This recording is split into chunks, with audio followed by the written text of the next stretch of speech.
Is there any way to keep your cool season vegetable from bolting when it's generally cool, but every once in a while there are a few hot days? And this is Seth. So we're talking about bolting, right? So why do vegetables bolt anyway?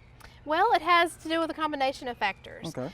One is the increase of temperature, but also it has to do with day length. And not only that, but stress from drought, getting too dry. Okay. And genetics plays a part. Genetics. Okay. So you can plant earlier in the season to help with the day length and the temperature. And then you can also plant varieties that are known for slower bolting. So there's a cilantro that's a slow bolt. I know you can buy a lettuce that's called slow bolt. Oh gosh, yeah, okay, how about that? So, yeah, so there are Slow things bolt. you can do. Okay, I was gonna mention as well, how about shade cloth? You know, if you have room for it, cold frames, low tunnels, I mean, those are some things you can think about as well, Seth. But yeah, so the conditions that Tonya were talking about is why those vegetables bolt. So slow bolt, right? It's a variety. How about that? It's pretty good.